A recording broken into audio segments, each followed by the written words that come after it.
Okay. Yeah, strange day starts with Twitter breaking right as the Nintendo Direct starts. Presumably because that broken down company only had the stability to allow only a few people tweet during this exciting event. But we made it through, and we got lots to talk about from this direct. Starting with, and we'll turn this down. They opened the direct. Oh, I did not find the timestamp ahead of time. With a new look at Pikmin 4. As someone who's not been deeply engaged with the Pikmin franchise for a long time, I can't tell you what about this is brand new looking, especially compared to like Pikmin 3. Obviously, I can tell you that it looks amazing. I do. Let's go. Let's play the Pikmin remasters. We doing Pikmin Saturdays on the Infinity Break channel? And Pikmin Sundays, I mean? Pikmin Fridays?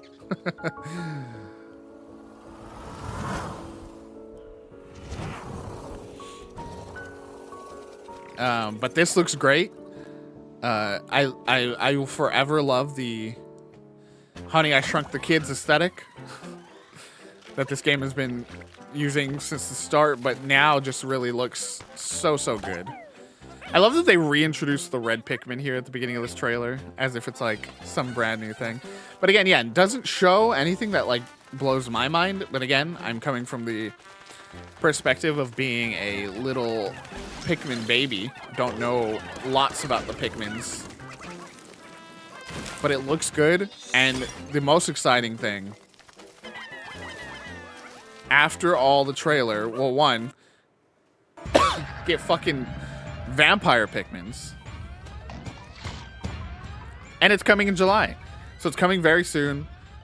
That game's been waited on for so long. And for it to now be confirmed to be coming out very soon is very exciting for a lot of people. Went into a stretch after that of some updates on things we already knew about, including this cool Xenoblade Chronicles 3 DLC spotlight, new character being added, and more exciting to me as someone who still hasn't really hopped in, a roguelike challenge mode. This genuinely looks like a really exciting way to make this game last a lot longer than it probably was going to. As if these games don't already take hundreds of hours to get through. And then, yeah, the exciting reveal of all the heroes of the past Xenoblade games coming together. Adult Rex fucks, says Evan. But that's going to be... That is actually really cool. As someone who has not played 3, I now really want to play 3. To see them all coming together. Doggo, welcome. Yeah, Xenoblade DLC looking really good. It looks like exactly what you'd want from post-game support. And I think Xeno's always been pretty good about that. But you just never know. You just never know how these games, if future releases are going to keep that thing going. Yeah, that looks very good. Again, the roguelike challenge battle mode, that's genuinely one of the most exciting things. I love seeing bigger developers embracing these things that indies have had and have embraced for a long time. Yeah, I've played only the first, so.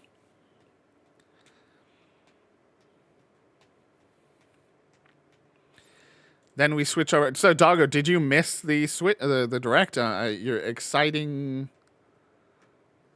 You get to be here for the recap. We just started. All you missed is Pikmin.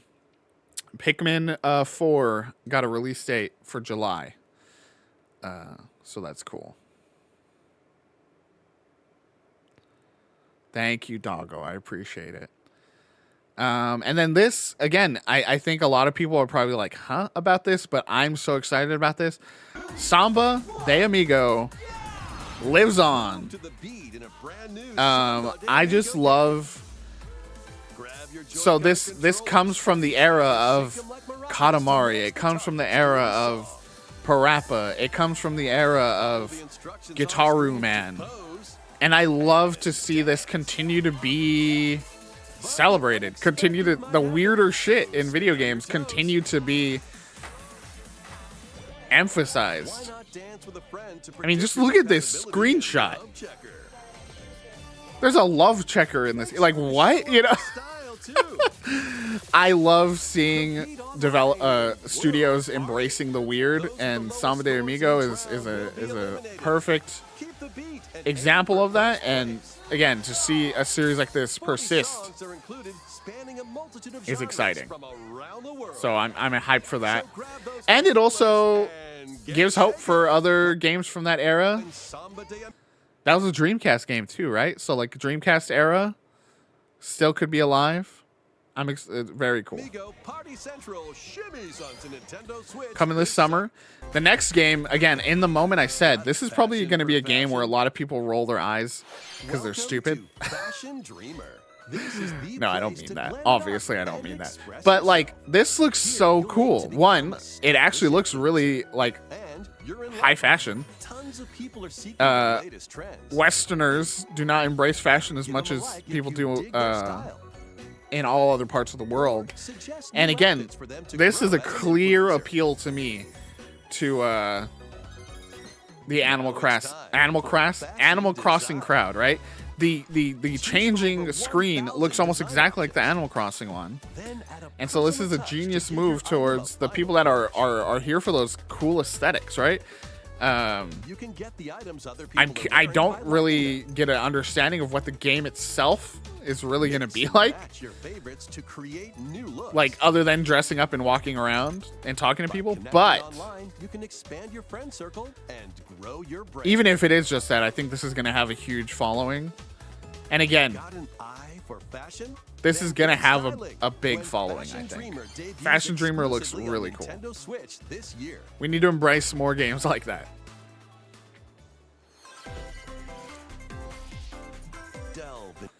After that, we had Dead Cells.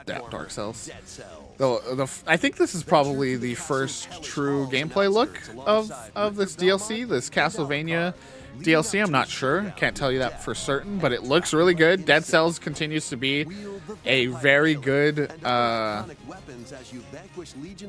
roguelike game that if you have not checked out, check it out as soon as possible, especially as this DLC is on the way.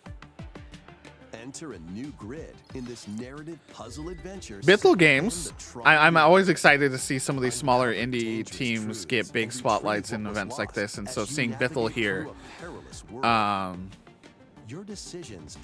is really cool. And they're making a new Tron game that has clearly a very interesting gameplay with the little circle of stuff. Again, if you have not checked out Bithell Games, I think they are the team behind Thomas Was Alone and stuff like Solitaire Conspiracy and some other games that are really, really... Oh, they had a John Wick game.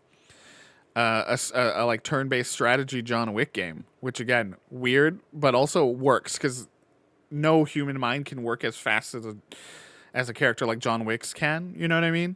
And so like to have it be this turn-based thing where you're like queuing up the moves he's going to do makes sense, right? Like that's the only way you can really portray that in a video game that doesn't end up looking silly because we're not John Wick. We can't work like he does. And then this direct became the, oh my god, they're bringing that with Ghost Trick Phantom Detective. Well, that can't be good. Coming to the Switch. The time-bending murder mystery Ghost Trick returns in HD. Rebuilt for the Switch, all in HD. Becoming a ghost, you can possess and control objects. A very cool stop death from happening game. Fates. Ghost Trick Phantom Detective. Spirits onto Nintendo Fun Switch puzzle mystery game. I'm super excited. It's a game that I never played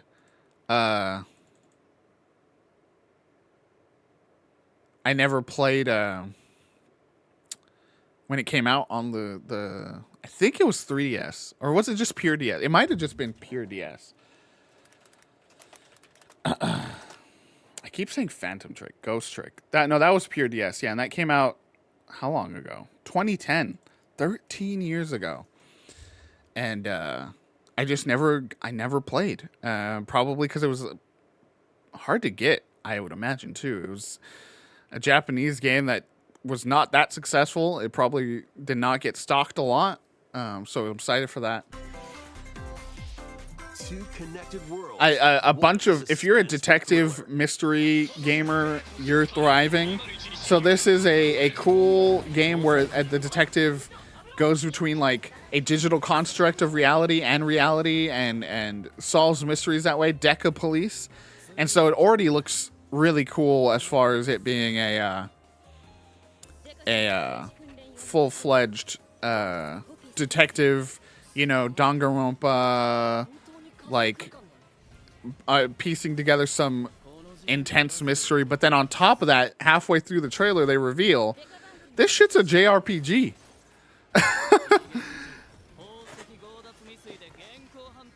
The idea of a mystery detective JRPG, that's not done. I can think of a few off the top of my head, but needs to be done more. Because this looks fantastic. Oh, I don't like that. I don't like that one of his abilities is deep profiling. we do not like to profile people. But yeah, Deca Police, that looks really great, and that's from Level 5, a studio known for some great JRPG work.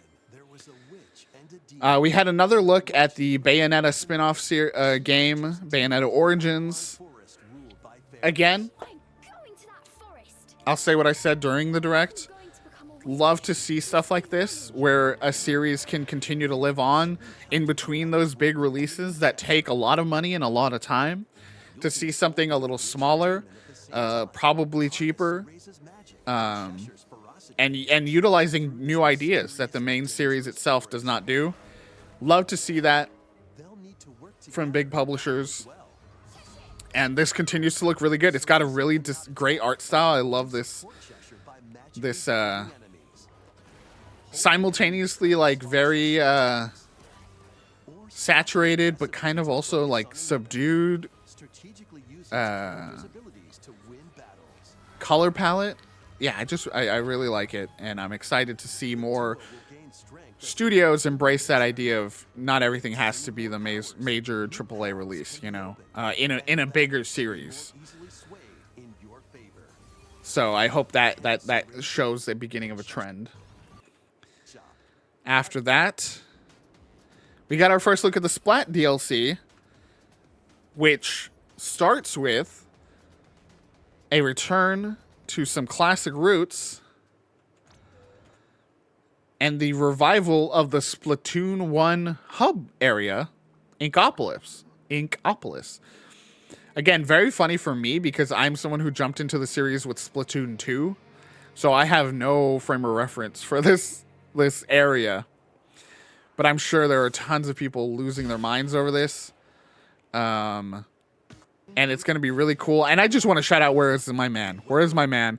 The shopkeepers are supposed to be brand new. This dude is so sick. Fred Crumbs. I just want to be thinking about Fred Crumbs for the rest of my life. Look at him. Look at those kicks. Look at his little earring. And he's holding his little lemon. Oh, man. Fred Crumbs. Best mascot of 2023. Calling it now. The other cool thing about this hub world is during Splatfest, you can come here and there will be live performances from the Splatoon 1 Squid Sisters. I'm trying to they're not mascots, but they're like the TV show hosts. I can't think of their like a one word to capture them, but that's really fun. Kind of embracing that Fortnite-esque, live experience aspect. I love to see more games doing that. And then this is a semi-regular thing they can do. And we've had the Squid Sisters perform live, like, in actual events, too. So that's cool. And then we get this frightening like trippy subliminal message, no color in the world tease of the story DLC for Splatoon, which I believe here is called Side Order. Like, look at what is happening here. Like, who is this? What is happening here? The music is fantastic here. Yeah.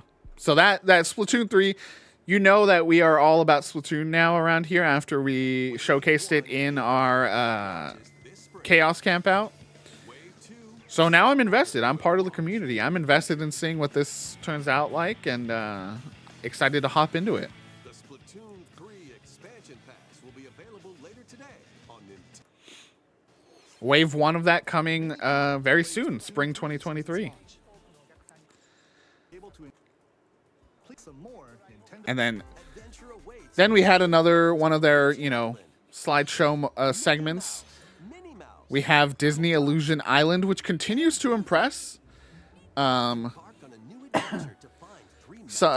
Infinity Break in chat was saying it evokes Ori and the Blind Forest. I could see that. What it really calls to me is the Rayman Origins and Rayman Legends series of platformers. Just in the layout of the levels themselves, also in the bounce pads and the swimming, it like feels exactly like that perfect flow state that you achieve in Rayman. The floatiness of the jumps, everything, like it just really communicates that to me. 4-player multiplayer looks really good. Vidi, welcome. We're mid recap. The biggest things I would say are Pikmin 4 confirmed for a July release date. We're about to get into some fun stuff. Had some Xeno DLC. Had lots of stuff. Oh, Ghost Trick. If you ever liked Ghost Trick, that is coming to the Switch. If you ever liked Samba de Amigo, that is coming to the Switch with a new game. But yeah, Disney Illusion Island, looking like a really enjoyable platformer. I said it during the stream. I say it again. Disney's gaming outlet is doing really well. Fire Emblem Engage expansion pass news doesn't do a lot for me, but it's a game built for DLC, right? Because the whole game, I think, is that past heroes from Fire Emblem games were coming together into this world to fight back against some evil. Just easy setup for DLC, so it's good to see that they're pretty quickly getting on top of that and putting out some exciting DLC.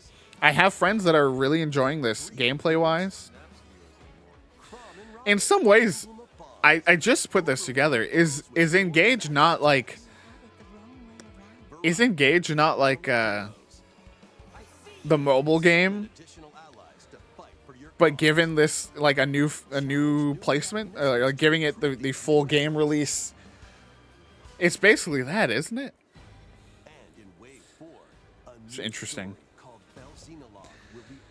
But yeah, it seems like a lot of them do that same thing of like a lot of the Nintendo DLCs are one wave is like a lighter thing of characters and stuff, and then the other wave is going to be a big story thing. I do really appreciate that Nintendo's games have been getting tons of great DLC support, lots of post-launch support. So you're not just getting one thing out of their games. So like, you're not just getting the launch and then they move on. They really emphasize post-launch support for their games. This game looks really interesting, really beautiful art style, choice-driven gameplay, and it's from the team Don't Nod, which is, of course, the team that has made the Life is Strange series and has been constantly experimenting with the ways they tell their stories. And so it's exciting to see them continue to just, again, experiment with the way they tell their stories and try new genres, try new styles, try everything. And then again, Lena Raine, I'm not sure. They said Lena in here. I've always been saying Lena Raine. With the soundtrack, I'm sold. Harmony, Fall of Reverie, I'm ready. I'm ready for you. These games will have you roll in. And then this was another segment of Octopath uh Traveler 2 oh, that's cute. I just realized how it's roll and roll. Okay, so Octopath getting a demo today is the biggest thing for this reveal. Again, I maintain that Octopath Traveler is an underappreciated series. I think it got a lot of critical love, but I think it's just a really, it's really cool to see a new JRPG series start to take off, and so it kind of established an exciting new style with the HD 2D art. And then yes, another We Love Katamari remake or remaster. I like Katamari, but I've played this game and it's been remastered like 10 times. I want new things, and they do have some new things. They're confirming here that there's these new challenges where you play as the king when he was a child.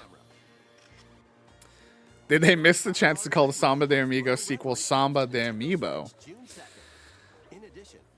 They didn't want to deal. They probably, yes, but they probably didn't want to make amiibos for that because that game's probably not going to sell amazing. But then we got this nice lengthy look at Sea of Stars, which includes a playable demo today, I believe. So that's really exciting for people that have been looking forward to this. Again, this is from the developers of The Messenger, which, again, if you know anything about The Messenger, what a weird, like, the fact that this is the follow-up game for them, and it's set in the same universe, which, again, weird. The Messenger being a game that was very reminiscent of Ninja Gaiden, and this being a Chrono Trigger-esque RPG. Very strange. And then Omega Strikers, which is a free-to-play game that's been out on PC for a long time.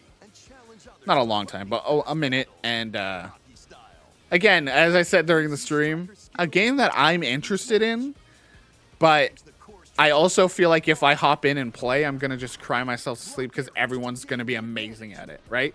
I don't think I have any chance. I'm too late, right? That's how I feel about a lot of games like this. I'm too late. I can't catch up anymore. So, you know, intriguing. Another DS era remaster, remake, whatever you want to call it, for the Switch. Etrian Odyssey collection. I have friends that are obsessed with this series.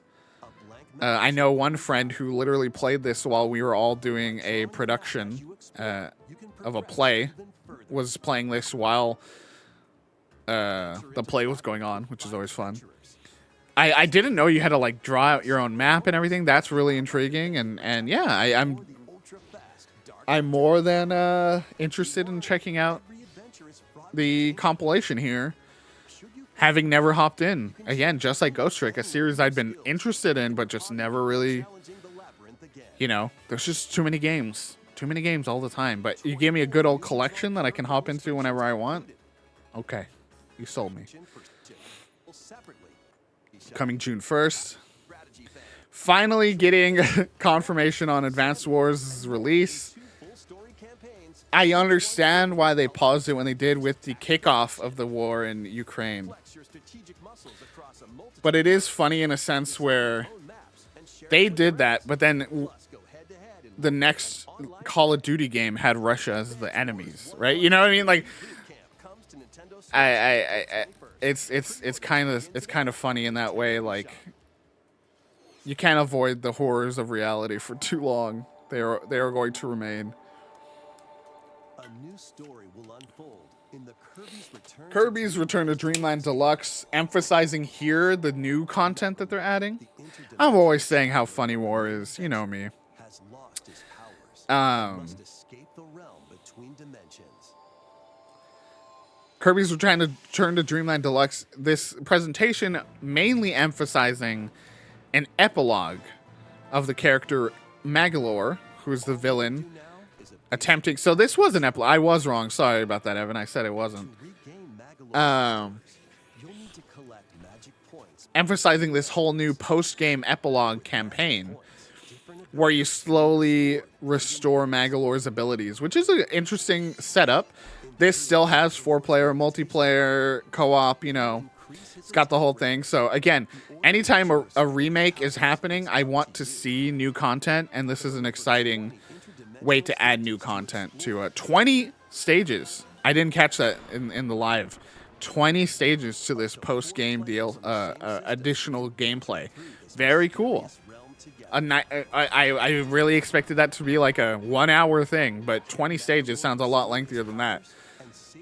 So yeah, Return to Dreamland is a highly anticipated remake, and it will have it has a demo today. Looking forward to that. Ooh, mini games too. Ooh, I like that. I didn't know that. I'm now realizing I don't think I've played Return to Dreamland. I mainly played Kirby back in the 2D era and the Game Boy Advance era,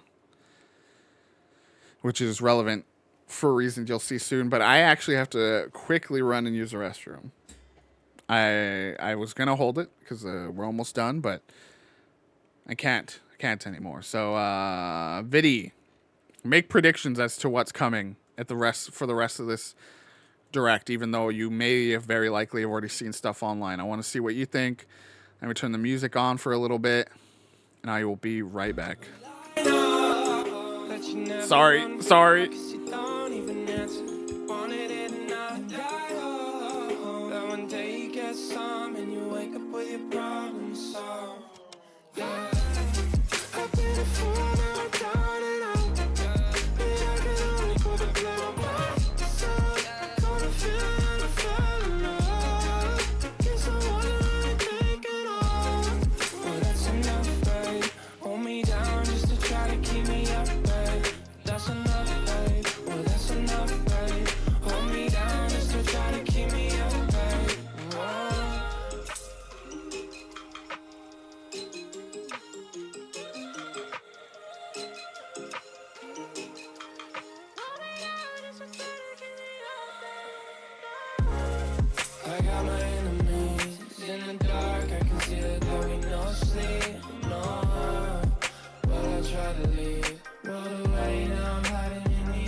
Ben, is that a no mutants?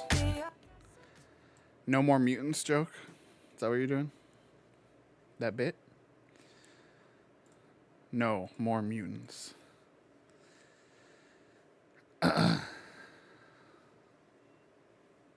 My reference is comic books, okay.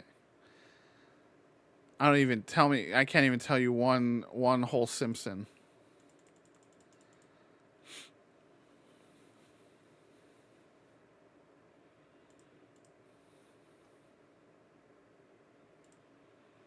Alrighty.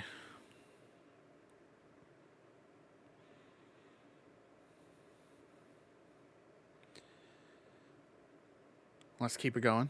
Because this is where things started to get really exciting, I feel like. Let's see if I was right. Yup. This was where we learned what we've all been waiting for. Game Boy coming to Nintendo Switch Online. And as you'll see very shortly, Game Boy Advance coming to Nintendo Switch Online. And as you'll see after that, all of that coming today.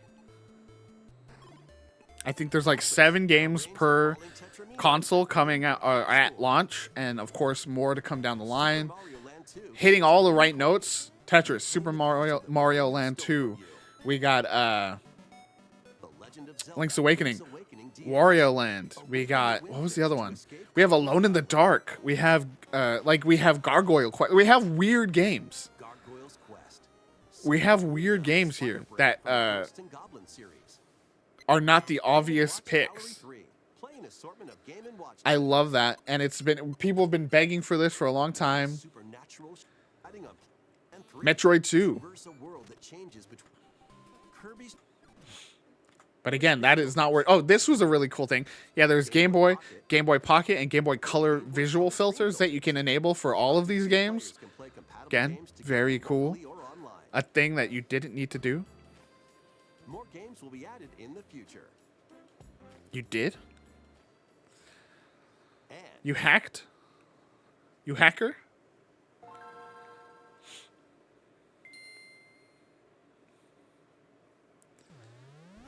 I have them on my Steam Deck. But again, just having the ability to... Every once in a while, I'll just pick up my Switch and just hop into Switch Online and be able to just hop into any of these games whenever I want. It's just such an exciting... It's such a cool thing.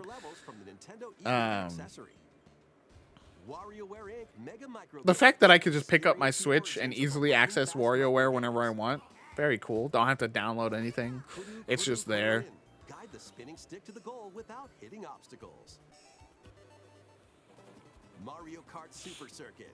Race in the first Mario I'm just excited. Oh, Superstar Saga, Minish Cap, like Mario and Luigi Superstar Saga. I may lose some hours to replaying some of these Game Boy Advance. I'm a huge proponent of the Game Boy Color, Game Boy Advance era.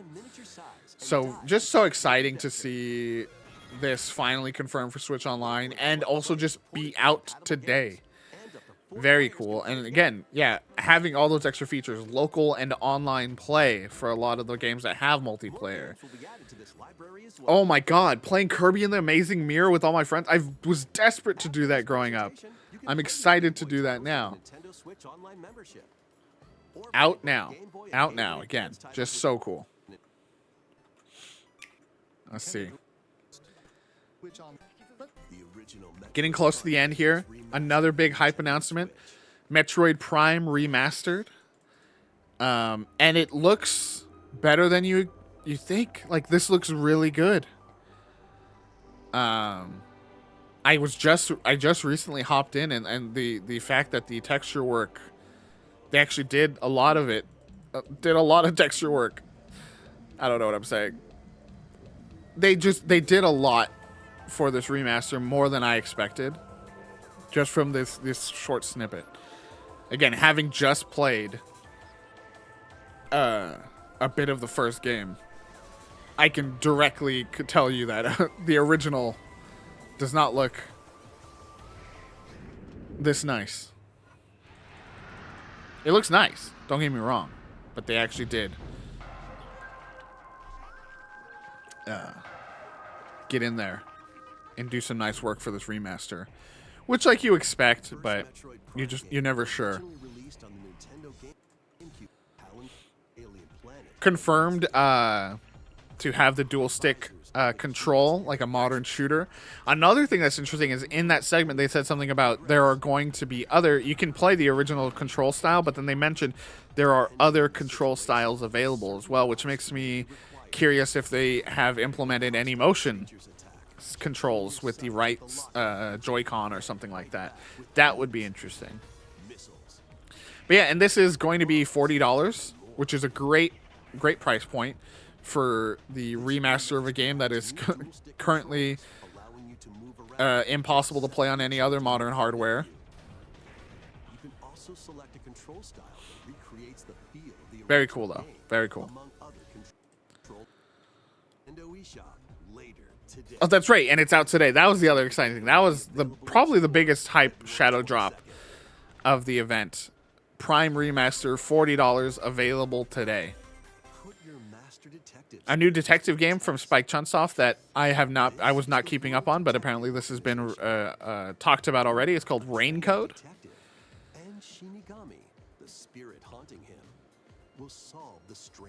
A bunch of detectives come together to solve some crimes, each with their own unique and special abilities. Danganronpa and other Spike Chunsoft title fans rise up. Looking very good. Yeah, this will be a very interesting mystery to unravel with all these unique abilities and again, knowing how these studios piece together their mysteries. I'm intrigued to see how this game turns out. Raincoat, and I think it got a release date June 30th. Yeah, so lots coming for Nintendo in the summer to come. Again, another set of remasters and remakes of underappreciated games from the GameCube and Game Boy eras. Baten Kaitos 1 and 2 remastered.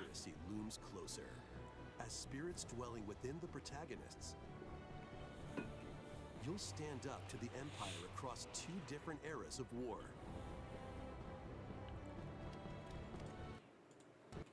Minded out.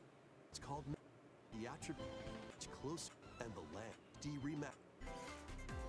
Again, a series I never really got into, but I'm curious to check out now.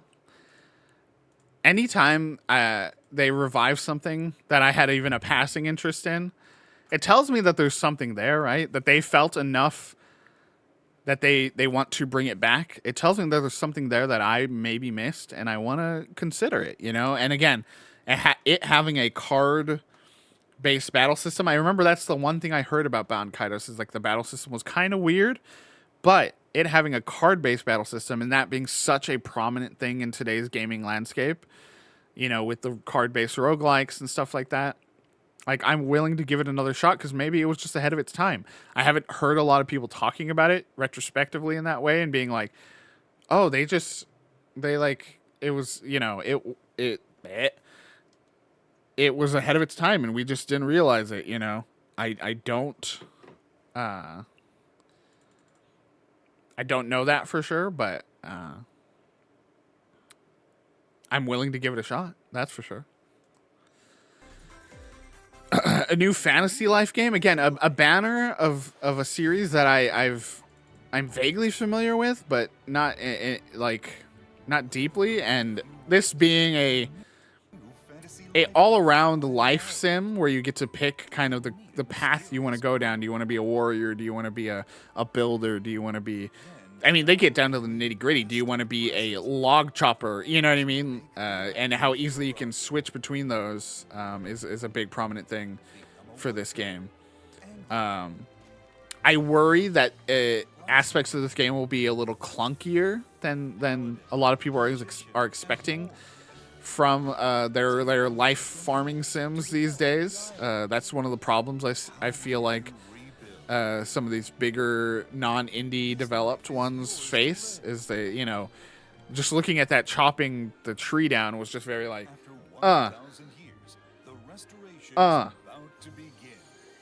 you know, and in Stardew, people are used to just cha cha cha cha cha. So yeah, I'm curious about that, but again, love me a farming sim. This is just subtle like very nondescript announcement of Professor Layton. No date, no anything on that. That feels like 2025, if that. So that's going to be a ways away still.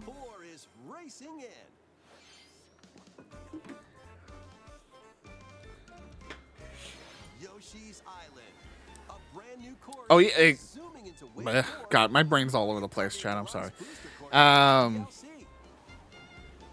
Exciting news for the Mario Kart 8 DLC, in that it's not going to be entirely old courses. This is a brand new Yoshi's Island inspired course. I don't know if they had confirmed that about the expansion pass up till now, but that's exciting. And I love Yoshi's Island. I love all the little references that they showed across that course. So that's exciting for the future of that course pass. And one day I will buy Mario Kart 8. And when that day comes, I will have more than enough on my plate to be able to play. You know what I mean? I will have more than enough to dive into, because there will be tons of courses added. They had a little sizzle reel here right as we led into the finale. Minecraft Legends coming to Switch. It feels like a genius move by Microsoft to launch that on Switch. It is a perfect Switch game. Blanc, this cute little Fox and the Hound-ish experience that Fern and I have kept our eyes on, coming to Switch.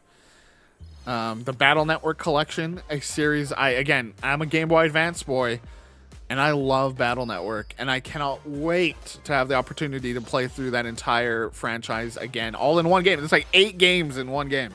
Beautiful. Have a Nice Death is a roguelike that we played here on stream once, early on, like literally the day early access came out. So I haven't touched it since then. I'm very curious to do that now. This series is, I feel like, celebrated as a really good baseball game in Japan, and I don't think it's really come to the West. So I'm excited to check this out. Disney Dreamlight Valley, I've spent more time with it. I'm landing on it just being okay.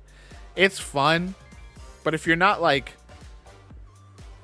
deep into Disney, it's a lot grindier than you want it to be. Tales of Symphonia. I love Tales of Symphonia, chat. The fact that this remaster is so close is exciting.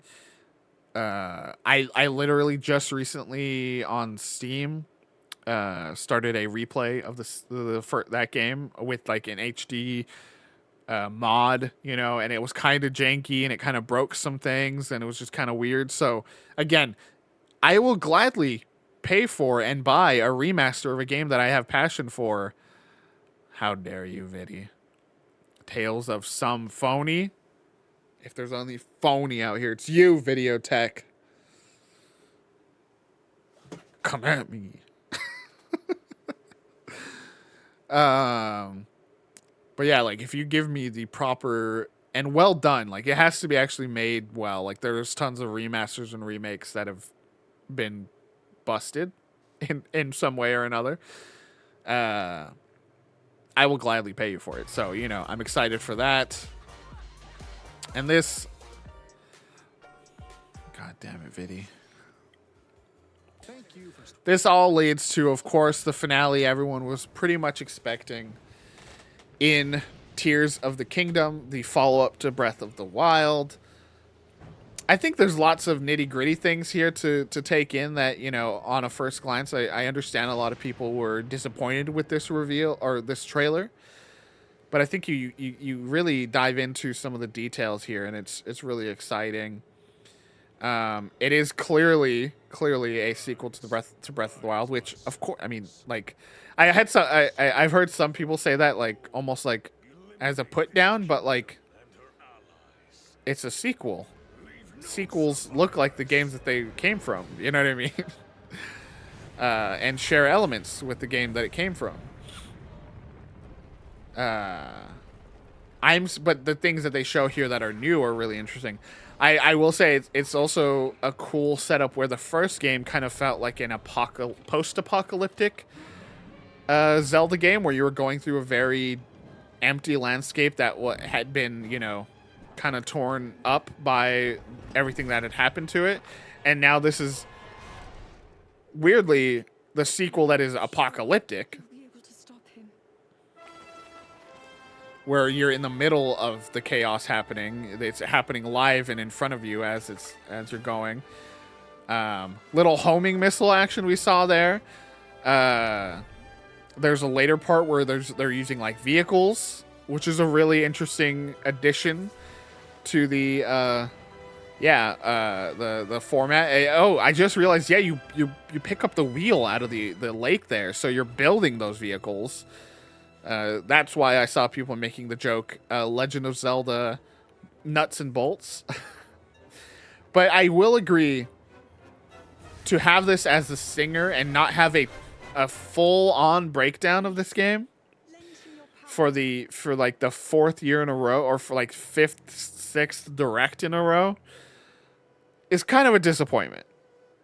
And it kind of makes you go, okay, because a lot of people are in on this game, and the fact that we just get another 2-3 minute trailer that kind of vaguely shows you some details, it's just like, come on, give us more, you know? And so I think a Zelda Direct is coming that really deep dives into all the things that make this game brand new. But I do understand the disappointment initially here. The other big thing about this reveal is the confirmation that Tears of the Kingdom is $69.99 US American dollars. And it feels kind of weird because Breath of the Wild was a Switch launch game that could barely run on the Switch. It wasn't that bad. It wasn't nearly as bad as some people make it out to be. But it's disappointing, especially since the last big Switch release now is Pokemon Scarlet and Violet, and we all know how that performed, like, technically on the console. And so for them to say, hey, we're doing a sequel to a game that had technical issues at launch of this system, and we're doing a sequel and it's $10 more, is kind of hard to swallow. But at the end of the day, it kind of doesn't matter because it's going to sell millions. It is going to get high ratings. And who knows, maybe they have found a way to optimize. Miyamoto takes another pay cut. They may have found ways to optimize the experience that, you know, I don't know because I have not played it yet. But it is a hard pill to swallow initially. People have made arguments about the value proposition of, like, I've played hundreds of hours of Breath of the Wild and I still haven't experienced everything, and that's true. And I think it will be worth that in the end. But it's a hard pill to swallow now when, again, it does not run, the first game does not run on this hardware that great. To then say, sequel to that game, $10 more. It's just rough. Breath of the Wild came out on the Wii U too, so it very much could have been that. But yeah, that was the Direct. And all in all, again, I think it was a solid presentation. My brain has been all kinds of shattered today from the Twitter stuff. Oh, gotcha. The Twitter breaking right as I was trying to go live. Well, that was a fun little thing, and all kinds of goodies. But it was a fun event, and I'm glad I streamed it. I have lots to get done for Video Games Are Good. If you have not checked it out yet, the latest of our Steam Next Fest previews came out today for the game Town Seek, which is something I'm really, really passionate about as far as being a game that more people should know about. Town Seek is a buy, sell, and trade kind of experience, reminiscent of games like, as I say, Sid Meier's Pirates.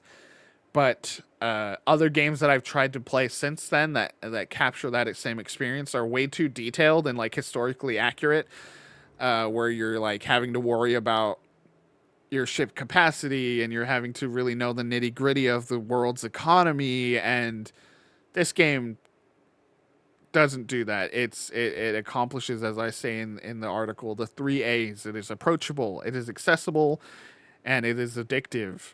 The main demo's content lasts about 30 minutes, and I played it for 2 hours, trying to get everything that I possibly could in it, and really diving deeply into it. So that's pretty exciting. Again, we have daily articles coming out for Steam Next Fest, and again, tomorrow's article is another game that is severely underappreciated, and I can't wait to be able to showcase it with everybody because it looks so good.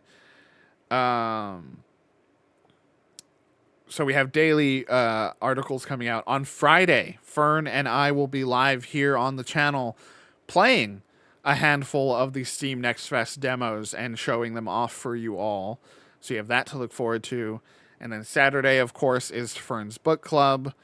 And then if you keep your eyes peeped, you'll find out about an event happening here at VGG here on the channel as we approach the 2-year anniversary of regular streams here on the Natoid channel. 2-year affiliate anniversary, I guess, is the best way to put that. If you want to know about it soon, you can hit the ! Discord, join our Discord, and get the hot goss nice and early right there. But otherwise, I think we're gonna wrap up for the day. I appreciate everybody hanging out today. Big things are happening. Hopefully Twitter doesn't break because again, hopefully because Twitter is part of the reason big things are happening for us right now. Yeah, we're excited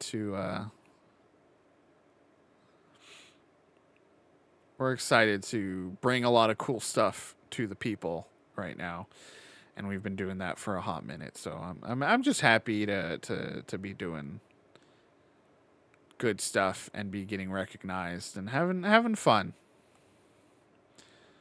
And we're gonna raid someone that again just never tells me when he's raiding or when he's streaming. We're gonna go raid our good friend Fish Paste, who just completely ignored the direct, I guess. But Fish Paste is live right now, so we're gonna go give him a raid. And yeah, keep your eyes peeled for more VGG content in the weeks to come. February is turning out to be potentially one of our biggest months yet. 15 articles or so coming out, maybe a video, several big streams. Good times ahead. Thanks for hanging out. Let's get a raid message.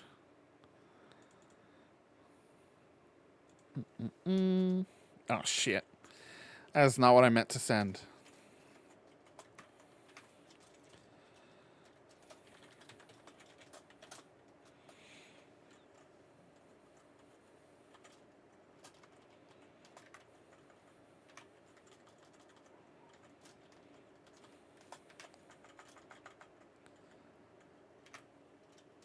There you go. Copy that. And we'll go on over and raid our friend Fish. Again, thank you all so much for hanging out. Kind of an unplanned stream. Hopefully we'll be back with Dead Space soon.